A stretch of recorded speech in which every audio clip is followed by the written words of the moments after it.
Contact. A radio telescope station. High Desert, New Mexico. August. Marina is 23. It happened on a Friday night in August.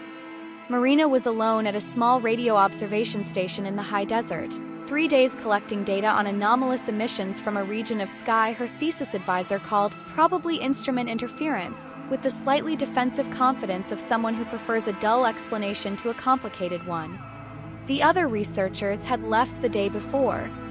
The next team wasn't due until morning. The maintenance tech was 15 miles away in town, his number held to the refrigerator by a rocket-shaped magnet that Marina found, under the circumstances, curiously appropriate. Friday night was clear. No moon. The kind of darkness the city doesn't allow, not the absence of artificial light, but the presence of darkness itself. Its own texture, its own depth. She sat outside after dinner in a folding chair near the entrance, a coffee going cold in her hand, looking up. The sky out there, with no light pollution, was excessive in its stars. She knew the constellations, knew the catalogs, could name what she saw with technical precision. But sometimes, on nights like this, the nomenclature fell away and she was left with just the enormity. It was around midnight when the field went too quiet. No crickets. No wind through the grass. Nothing. The kind of silence that comes before something enters, when the smaller things go still before there's any visible reason to. Marina lowered her coffee slowly. The air had changed. That feeling, the same as on the shuttle but multiplied now. Concentrated. A pressure at her temples. Tingling across the skin of her arms. The sensation that the space around her had become permeable to something that hadn't fit inside it before. She did not turn her head. Not from paralysis. Not from fear exactly. More like the instinct not to startle something approaching. Hold still. Hold calm. Let it happen. The light appeared in the field to her left. Not a beam from the sky. No engine sound. None of the clichés she'd grown up seeing in movies. It was more like bioluminescence, the light deep-sea creatures produce. A light that comes from inside things. Of the substance of things. Not projected from outside. Something was in the field, 60 feet away.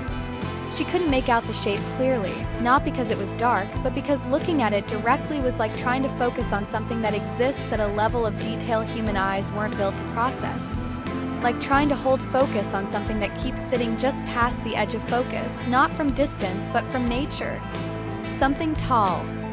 Something that moved with a smoothness that wasn't fluidity so much as the complete absence of effort. No negotiation with gravity, no resistance.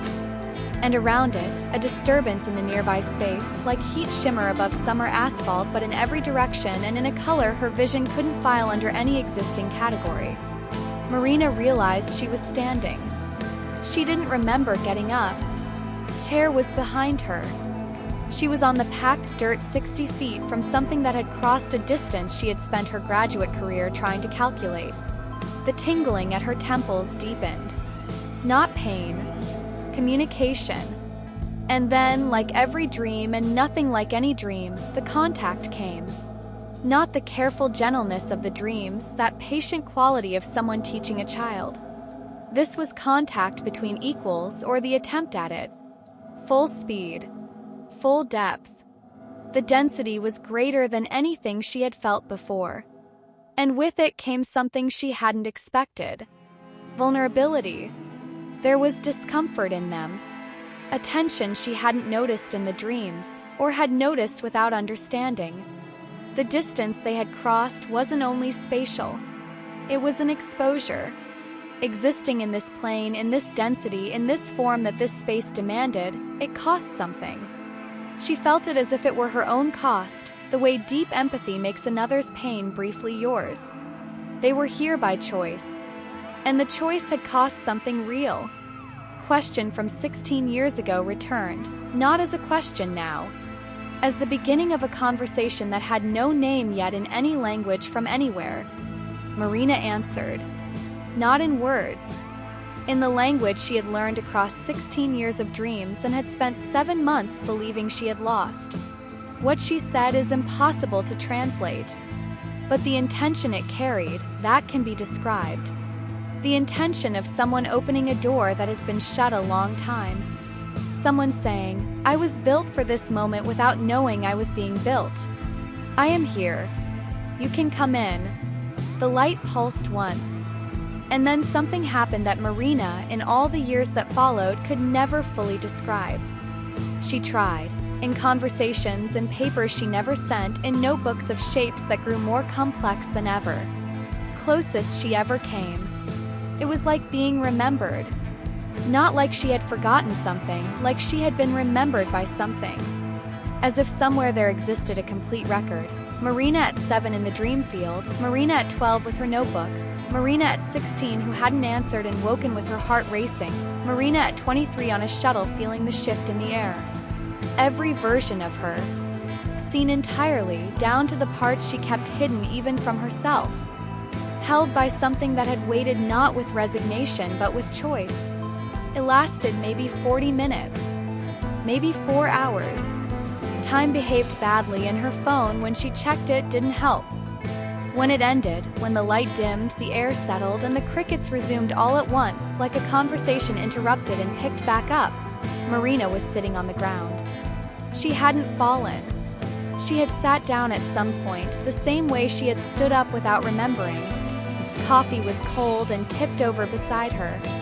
She stayed there for a while, watching the empty field, the tall grass moving in a breeze that had come from somewhere. Then she went inside. Lay down fully dressed, shoes still on. Stared at the ceiling. She didn't sleep. Or she slept and the sleep left no trace.